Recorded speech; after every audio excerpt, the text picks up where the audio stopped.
Welcome back, everybody, to the Life Money Balance Podcast. I am your host, Dr. Preston Cherry, where we talk about the tools and topics to let your life lead your money, not your money lead your life, where your life and money are working concurrently to help you achieve your life's design. We call that living aspirationally. Yes, let's chop it up one more time. Wow, we have another one of my friends and somebody that I know coming to the show, and we appreciate her coming on. Wow, Leah Davis. Now, she shares a last name with a great friend of mine, Sandra Davis, but there's no relation. So, a great person on her own right. So, let me go ahead and give her the red carpet welcome. I'm going to read her bio because it's so great. Leah Davis, she runs her coaching platform on wealth and wellness coaching for Black, Indigenous women of color. She's the founding of Leah Davis Coaching, committed to supporting Black, Indigenous women of color with gaining financial knowledge and learning essential money management habits to achieve economics stability. Prior to discovering her passion for coaching, Leah Davis enjoyed a career as a financial advisor and an investment advisor representative. She is a passionate domestic violence advocate, which we're going to be talking about today, and brings a healing-centered approach to her coaching and educational programs. She fully supports the unique needs of women that have experienced childhood domestic violence and intimate partner violence. She understands the complexities and hardship survivors commonly experience as a result from gender-based violence, such as harmful family court interventions, financial setbacks, financial abuse, and substance abuse. Leah creates a safe place for her clients to feel seen. This is very important. Heard. Most definitely going to be talking about this today as she coaches them step by step to achieve their desired financial outcomes. I'm a big fan for all of that. All right. So, oh my goodness, I'm so happy that you gave me that bio. Leah, welcome to the show, and thanks for coming on. Thank you for having me. It's wonderful to be here with you today. Yes, yes. So, wow, you're an advocate for so much, and that's what this platform is all about: life, money, balance, and being heard, seen, valued, belong, and you're a champion for audience that are typically not heard and seen and valued. And I'm a big fan of furthering the human condition, and your story resonates with people from all walks of life. So, tell us a little bit about how you became or are such a great champion in these ways for just human wellness, and being a champion in these areas. How did you get here? Well, because I needed it myself. And once I realized what it was that I needed, and I began on my journey from healing from childhood domestic violence and just really getting more grounded in my spirituality and finding my purpose, I just realized, you know what, there's so many women that are out there that have walked a similar path, if not the same path in some sense that I had. And, I know I'm not the only one. And so that's what really catapulted me into the work that I'm doing today, which I love so much. It's my calling, and I'm not going to stop. And I'm going to continue to keep talking about this very important topic, which is the harm that we experience, those of us who have experienced childhood domestic violence, and how that does impact our financial decisions that we make in life. So a lot of folks don't make the connection, and I'm here to do just that. Mm-hmm. And you know, uh, uh, oftentimes, we don't, as people, right? We don't have to come from places of trauma to be, champions in our life, but a lot of people do because they need um, folks to help them through that pathway. And having someone they can connect with and have a trusted Mm-hmm. space in order to share their Mm-hmm. story and know that somebody has gone through a similar pathway is very important. Have you in your dealings with people, valued having that safe place to be heard? Oh, yes, absolutely. And I do have clients currently that have not ever experienced um, domestic violence as a child or an adult. What there is in common, though, is shame. I mean, that is something that can Mm, can appear in a variety of different ways. And when it comes to money, there's can be a lot of shame when I'm reached out and I'm starting the conversations with a potential client, and having conversations about just their finances. And I can empathize with that because there's a lot of shame involved that I experienced growing up in the environment that I grew up in, and then into my adult life, and then that's a heavy weight to carry, and it can just create such mm. blockage in so many different aspects of our lives. And so that is definitely one way that I do connect with those who have not experienced the trauma that we're talking about. Right, right. That's 100% facts Hmm. right there. Not everybody. I'm glad you Hmm. mentioned that too. Not everybody that carries shame has had a traumatic Right. event, and you have clients like Right. that as well. Uh, some people just they have uh, events that they Hmm. regret, and that carries shame, and just that elongated carrying of that shame is a barrier. They simply just won't Yeah. release it. But somebody may not have just asked them, how are you feeling about that, so they can release it. What are those situations like? I found that some people said, I've never been really asked that. They're ready to, Hmm. to Hmm. release it, but they just Hmm. haven't been asked. Exactly. And it always starts with a question, right? I say if someone had asked me early on in my teens, especially, how you doing? Are you doing okay? Or what's going on? My path would have been potentially a lot different. And so it comes down to asking those questions. You're right. And there's also in the work that I do with my clients, there's a lot of awareness that and conversations that I have about the emotional responses they may be having about talking about money. And it oftentimes comes up in the initial consultation. And I'll ask a question such as, hey, as we're talking about this, kind of what's kind of going on? What's going on? What's coming up for you? I'll share this really quick. I had a consultation with a business owner recently, and as she was talking to me, I could hear the pitch in her voice going up, and I could tell and just listening to her that there was something going on, like in her throat restriction. And so she was talking about her experience and with money and what she's currently experiencing right now and has in the past. And so at the end, I just asked her and said, "Hey, I'm just curious. When you're talking about that, where did you feel that in your body?" And it was in her chest. It was in her chest and in her throat, which I had thought so because I could hear it. But there was that shame element that came up in that conversation when that came up more with some more questions that I asked. And she didn't realize, to your point, that that's what was going on with her. And for her, when she was feeling that shame and having this conversation about her financial situation, she wasn't feeling safe in that moment. And so when I brought that to her attention, and used the words about feeling safe, and that could be part of our work, when that was coming up, so that she could feel comfortable and having these conversations, and that this was a container where she would be safe and held, where I would be able to hold that space for her. Just seeing her, even though it's on camera, just she became relaxed. Just that question and just that Mm-hmm. awareness, it makes a big difference. Mm-hmm. Mm-hmm. Have you found that, so in your work, when you're having these Hmm. conversations, right? That's a great question, by the way. Where did you Hmm. feel that? I really haven't heard that Hmm. conversation before, because it does, the Hmm. location of where you felt that is very Hmm. important. I got to Yeah. remember that myself. But that's very key, because it explains the depth. Where in the soul you Yep. felt that. That's a great Absolutely. question. And go ahead. And you Sorry. go ahead.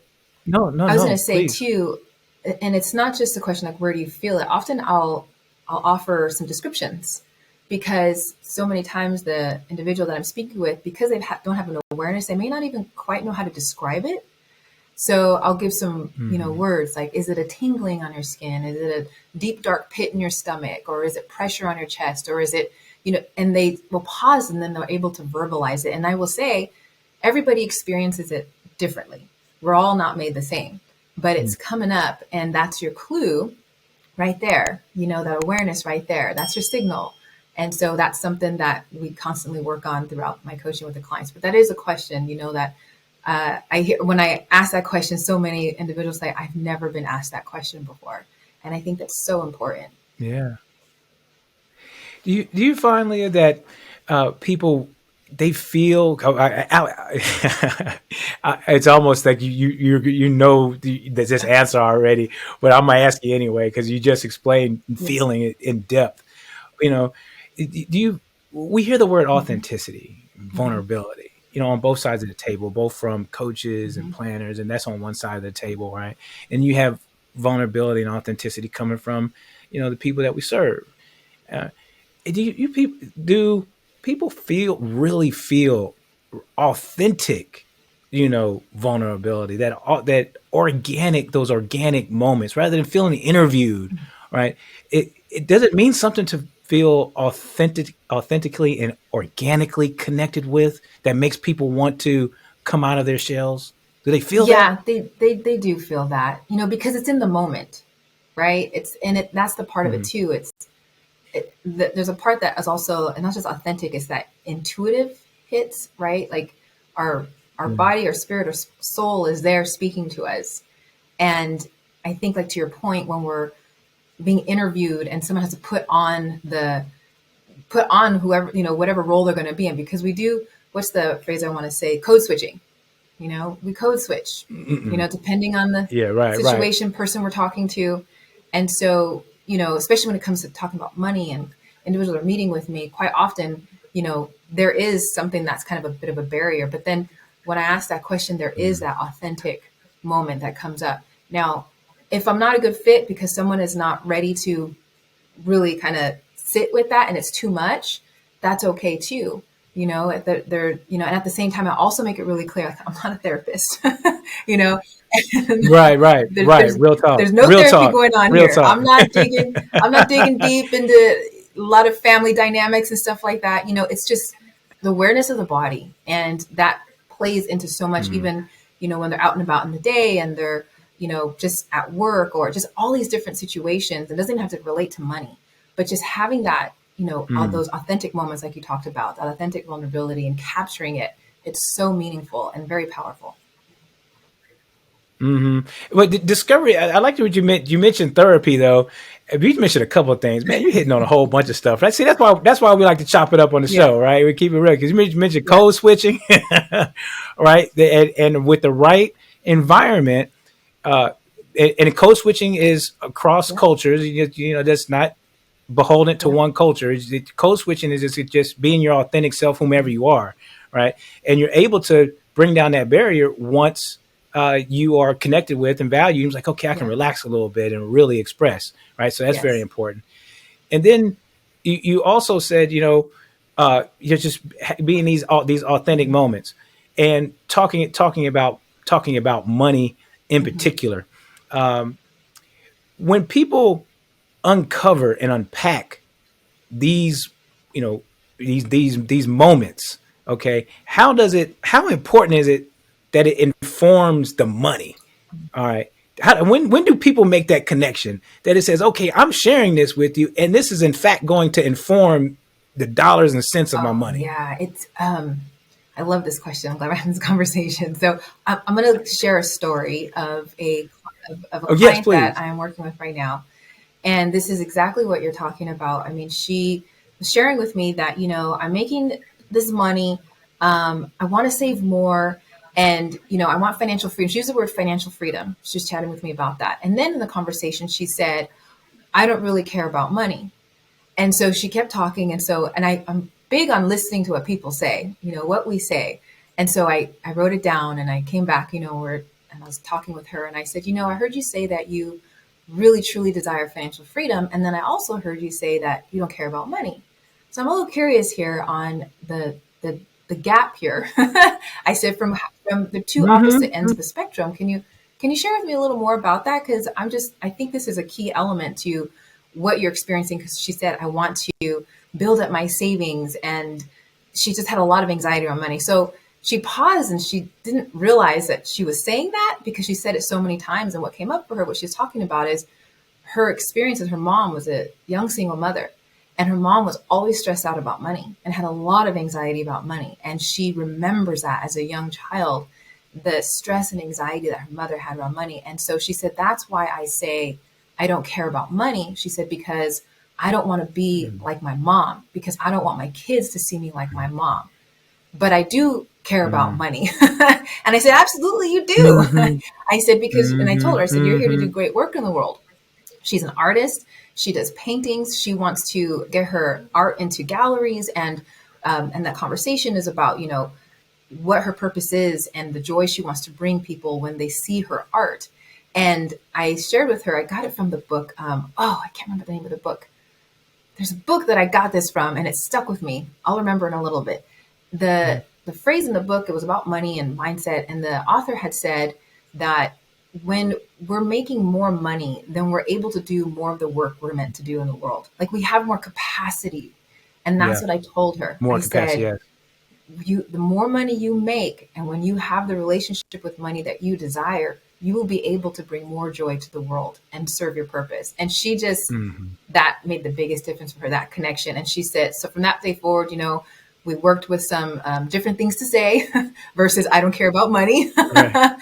And Right. then just Right. counteracting that what she's been so wired to say automatically, and now she's Hmm. rewiring her brain with the other affirmative statement Hmm. to squash and silence out that other one so she can get more aligned with what she's here to do.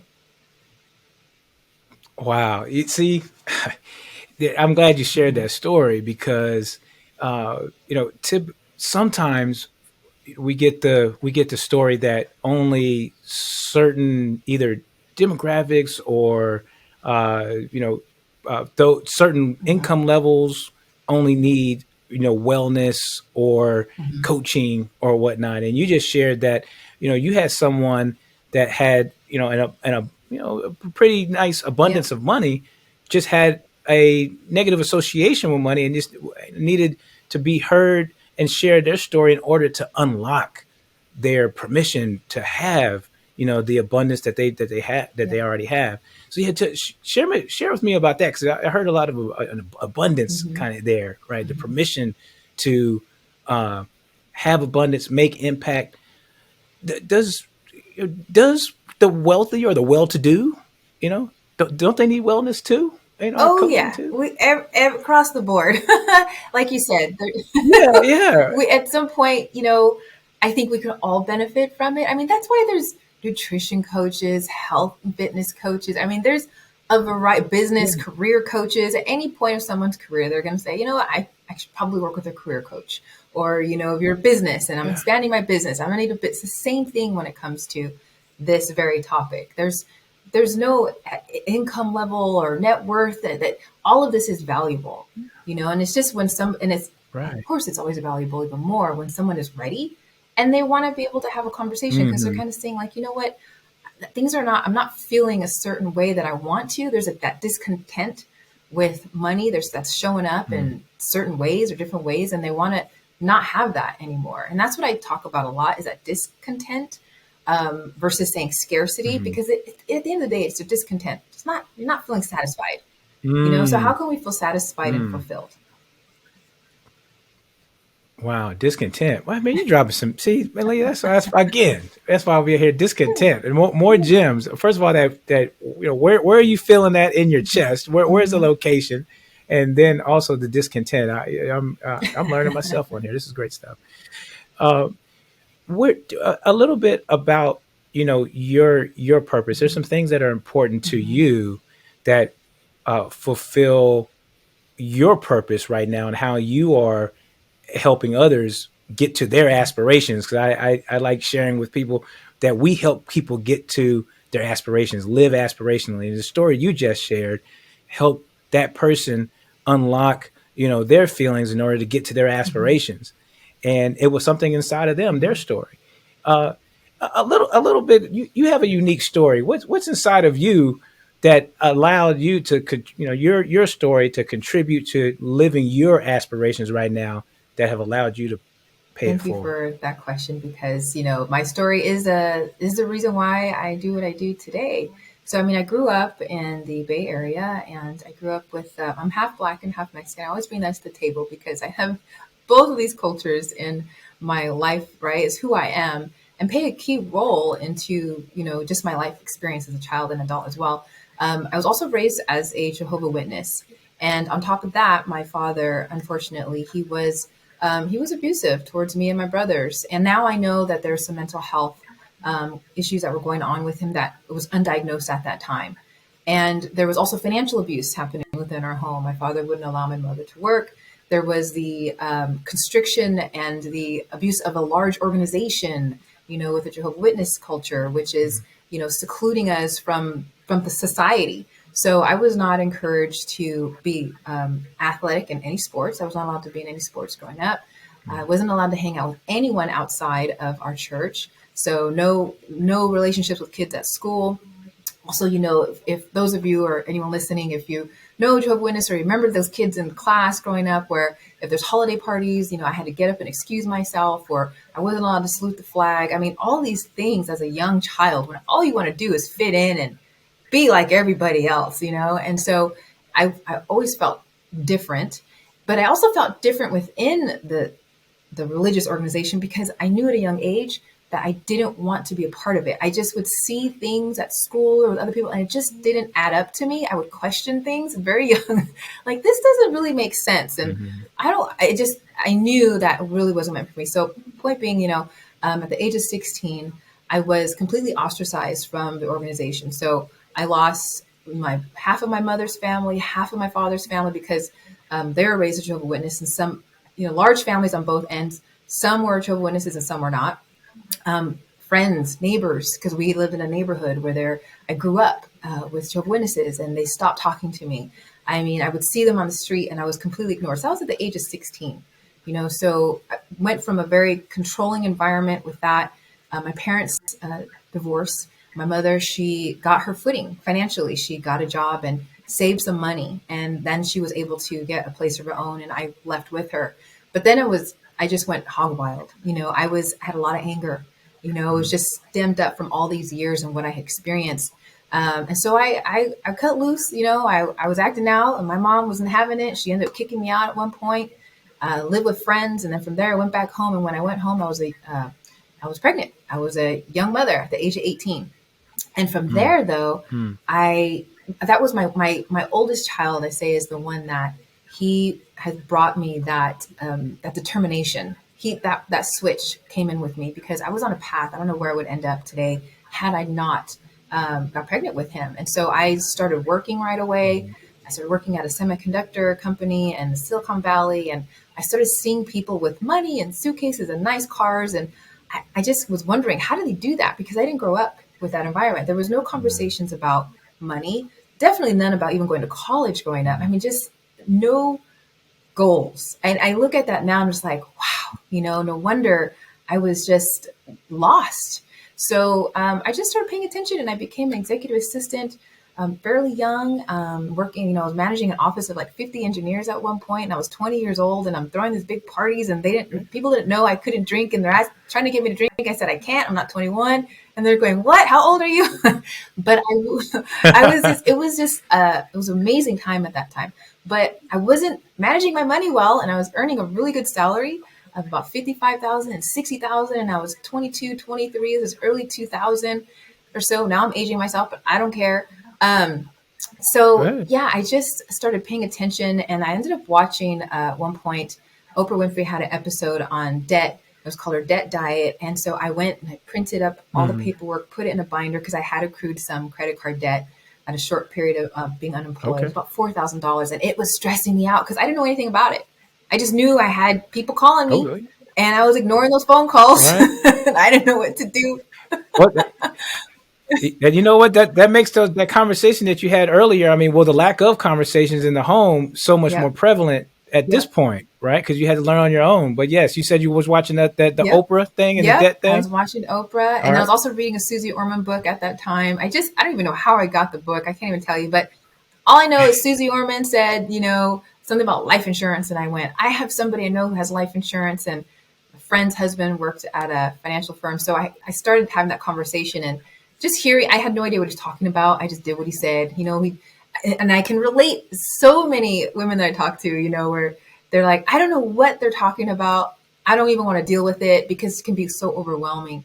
But I got my own insurance policy, and then Mm. eventually I was looking for a career change, and I put my resume up, and I was approached by a financial firm, and I thought I could make this as a career as an advisor. And so I started that journey there, and I got licensed and became a financial advisor, thinking at that time, this is the ticket. I'm going to know about how to take care and manage my money because I just got to do this. Unbeknownst to me, that was not the way, because now I know it was personal finance and behaviors that I needed. I had the education, Hey but I now. didn't have the any knowledge about my behaviors. Hmm. So that's where over time, once I became a coach and I started my journey of, just working with a therapist at first, and then I had a financial coach, and I became a just violence advocate, and I started paying attention and realizing, like, wow, I've had so much of this experience from my childhood and several adult relationships where there was intimate partner violence, where I just was very reactive, and I was spending money, and I wasn't planning things, or I was avoiding things. I wasn't opening my bills, and this is even when I was a financial advisor, but I just didn't know. It's just so now Hmm. I was just like, wow. So once I learned all these things, that's how, and I got a coach, like I said, and I just really just thought, this is what I'm here to do. I know I'm not the only woman who has experienced what I've experienced. And so that's how I started my business as a wealth and wellness coach for women of color. Wow. Wow. Wow. You share so many things. Thanks for Yeah. sharing your story, by the way, that, see, that's what we're talking about right there, is that open vulnerability Hmm. right there, that authenticity right there. See, you can't Yeah. fake that when it's coming from the heart. And that's why stories Hmm. matter, and particularly those that come from, the soul. That when you said, where does that come from, when I was listening to you, I was like, man, that's got to come from somewhere. Could you drop so it came it because everything that you said from your story, clients are sharing with you, and you're able to connect with them, and basically what you're saying is, you know, I want to help you, the people that I serve, you know, shave off some Hmm. time, and not have to go through as much as maybe I Hmm. went through. I want to hear you, because I wish somebody would have done for me. Is Oh, that kind of the absolutely. thing? I mean, if I knew that there was somebody, or if I heard something that I would have gravitated and latched onto it, that where I could relate Hmm. to. But at the time, I mean, even when I was a financial advisor, when I first started in 2011, I mean, I was scrounging and looking for materials and information for things that were specific for women of color, that I could give to clients or even for myself. And there's nothing there, but now there's a Hmm. plethora, a lot of work, a lot of has changed since then. And I love it. Hmm. More is needed, of course, but just like you Yeah. said, the power of story, which is why I do share my story. And there's no shame. I don't carry any shame. There was a point in time, if you had approached me and wanted to talk, and first of all, I probably wouldn't have had the words to be able to describe to you anything. And if I did, I might get choked up and start crying, or I'd get angry or something defensive, because, there Hmm. was so much shame wrapped into what I experienced. But once I let go of it, and once I've done a lot of work on myself and taking care of myself, and then just talking about it, and I don't need to go into details about everything. I haven't gone into great detail about stuff. I'm just kind Yeah. of letting you know, Yeah. this is a little bit what I experienced. This is where I was. Here's what happened. And here I am today. No shame in that. If I had Right. somebody that had Right. shared something similar, if I heard on a radio show or on TV or read something, I would have had that. I would have had that hope. I would have had. It would have been life Hmm. changing for me early on. I've worked with young women Hmm. now. I mean, I love it when I have a young woman. She's like 22, 23, 24, and she's talking with me. I just let her know, like, I mean, I just ended coaching with a young gal. She's 23 years old, and I'm just so happy to be working with her. I said, you have no idea what has been unleashed here, my dear.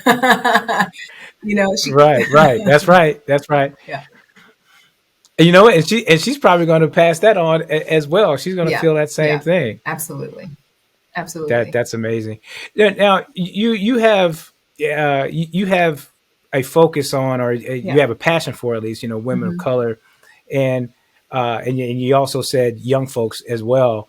So do you find, I mean, because you have a platform, do you find, all women, want to work with you, and what about those women that are, more advanced in their life?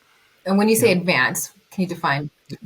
advanced, like, in, like, say, in their later Uh, stages, say oh, 30, okay. 40, maybe 50. I mean, yeah. Are they walking into your Oh yeah, expertise I as have a well? client right now. She's spent 30 something years working at the FBI and she's retiring, so and she came to me. Yeah, She heard me speak and she said, I need to yeah. give her a call. And so, I've been coaching her for a while. I do enjoy working with women who are, between ages of 35 and 55. And I do have some clients who are Okay, younger, but, okay. it's across the board. I'm open to it, Yeah. and I do tend to get those who they just relate to me somehow. So I'm sure there may be somebody who's Hmm. listening at this point in time where they're hearing themselves on what I'm saying, and they Hmm. may move forward to reach out because there's like, wow, you're Hmm. speaking my language, or you're putting to Right. verbalizing something that I've not been able to verbalize. And so those are the individuals that Hmm. typically do reach out to me, and they really want to. Of course, most of the women that I do coach hands down will say that they want to have create generational wealth and leave a legacy for their family. And they're commonly the first ones in their family to graduate college or start a business. And they just feel like they're alone and they're carrying so much on their shoulders. And Hmm. so, those tend to be the individuals that are attracted to my coaching services, as well as those who have experienced some sort of trauma or they want to just shift their relationship with money. Yes, yes. I figured so, that people would relate, because that story is cross Yeah. generational. So I figured people would find you. Oh, one, Yeah. one one last thing here. I mean, you mentioned too. As you prepare, so you like to prepare folks for, Mhm. planning, because emotion and money is very, they're tied, very inextricably linked. You mentioned, kind of, it's a continuum, right? You have to lead with compassion. This is what we're talking about today. Leading with financial compassion, to open up, to be able to receive financial education in order to make better decisions, in order to get to wellness. This is what we're all Mhm. striving for, right? And you can receive it in a couple of ways. You can receive it in coaching, because you're in a coaching platform. I actually embed coaching into Mhm. my planning. uh, you share with me that you want to prepare folks in order to receive, that advanced planning.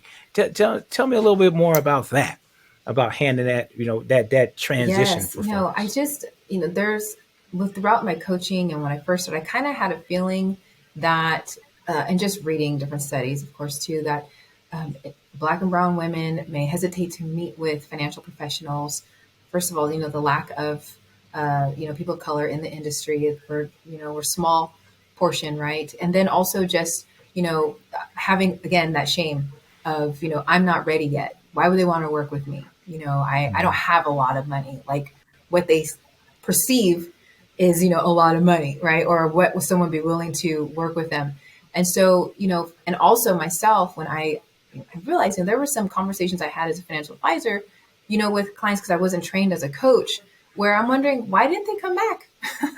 They disappeared, calling and calling and calling and so I look back and it's like, okay, there was something there in that conversation and I missed it, because I was coming more from the, advisory side, do this, do that, and look, hey, I'm not somebody that works well with myself. So when I have somebody telling me what to do, I don't really like it. Let me make my decisions and let me come to that conclusion. But yeah, so Mm-hmm. now I love just being able to support my clients and women. This is what I say right out the gate when they're coming to me for consultation, which is, I let share them my background as a financial professional. I let them know, like, I have the eyes and ears of a financial professional working in financial planning departments. I'm not a planner, I'm not an advisor, but I will let you know, kind of what your foundation is, and let's get you into their office because I can only do so much. And the last thing we want is for some catastrophic event, or not even that catastrophic event, where you're not set up and your financial foundation is not stable, and everything that you've worked so hard for Mm-hmm. is gone. And the legacy that you deeply Mm-hmm. desire is not possible for yourself or for your family. So let's get you into their office, you know, and arm you with having Right. the confidence, and the shame is removed. You know, you're going to go in with less shame, or it's going to be completely gone. And talking about, you know, oh yeah, I had some credit card debt, but I paid it off because I'm working with a Yeah. coach, you know, That's or right. something like that. It makes a That's right. huge difference to go in there into those rooms and have those conversations about your financial situation. That's right. That's right. Right Mhm. on about that. And preferably with a planner that integrates Oh yes, psychology and emotion in their practice. My yes. goodness. All right, we should be at that point Yes, right absolutely. right now. Oh my Absolutely. goodness. Yep. All right, Leah. As we thank you for sharing, it's going to resonate with so many listeners. Well, as we exit, what's something that is on top of your mind that we didn't discuss that you want somebody to know You out know, there? I just really want whoever's listening to know that you are worthy and deserving to experience all the good that life has to offer. We all are. And Hmm. you're exactly where you're meant to be in this moment in time. And it's just about being aware of where you are and where you want to be, and know that you're doing it. You know, even if you're not seeing with your eyes the results that you want, right? Just the fact that you're being open and receptive, and just be willing. I mean, that's what it takes: being open, receptive, and willing. And then just you're completely guided, and Hmm. you're exactly where you're meant to be. And we're all worthy of deserving it. I mean, there is not one Yes. person in this world who's not Yes. worthy of experiencing a wonderful, fulfilling life, and we can all have it. It's right here. It's already here.